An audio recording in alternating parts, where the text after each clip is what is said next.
میں نے آپ کو بتایا تھا کہ صنم جاوید اور علیہ حمزہ کو پہنچا دیا گیا میاں والی کے ایک مقدمے کے اندر، اور اس میں ان کو پیش کیا گیا سرگودا کی دہشت گردی کی عدالت میں۔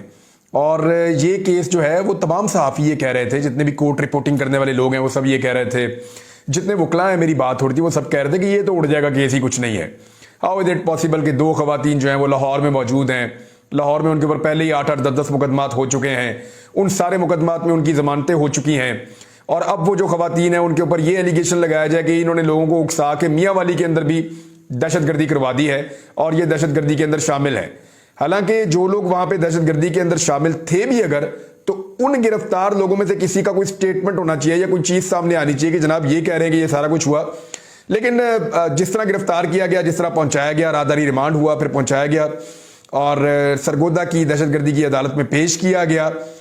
اس حوالے سے شاکر محمود صاحب کا یہ کلیم ہے کہ یہ جج صاحب جو ہیں ان کی عدالت میں پہلے بھی یہ کیس جا چکا ہے، اور جج صاحب مبینہ طور پہ تصدیق کر چکے ہیں، ایک خاتون وکیل کی بھی اور ملزمہ کی بھی، اور پھر ان کے خلاف ایک شکایت بھی درج ہوئی تھی جس کے بعد ان کو ٹرانسفر کیا گیا تھا۔ انہی جج صاحب کی عدالت کے اندر یہ مقدمہ لگا ہوا تھا دہشت گردی کی عدالت میں۔ شاکر محمود صاحب نے یہ بات بتائی۔ اب جب وہاں کیس تھا تو ہونا تو یہ چاہیے تھا کہ کیس ڈسچارج ہو جاتا کہ بھی خواتین لاہور میں موجود ہیں، واقعہ جو ہے وہ ہو رہا ہے میاں والی میں، اور اس کے اندر آپ خواتین کو لاہور سے اٹھا کر لا رہے ہیں اور دہشت گردی جیسا سنگین مقدمہ ان پہ ڈال رہے ہیں۔ How is it possible? تو ہوا یہ کہ 14 دن کا ریمانڈ دے دیا ہے وہاں پہ معزز جج صاحب نے۔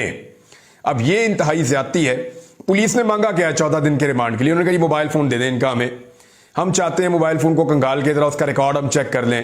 تو وہ جو موبائل فون ہے وہ 10 ماہ سے زیادہ ہو گئے ہیں پولیس کے پاس ہی ہے۔ پولیس نے کہا جی اس کا اپنے فرانزک کرنا ہے، پولیس اس کا آلریڈی فرانزک کر چکی ہے۔ تو اس کے بعد پھر کس چیز کی ضرورت تھی اور کس وجہ سے یہ ریمانڈ دیا گیا؟ یہ چیزیں سمجھ سے باہر ہیں۔ اس کے اوپر یعنی اس کو یہی کہا جا سکتا ہے کہ یہ تو ناانصافی ہے، اور اس سے بڑی ناانصافی ہو نہیں سکتی۔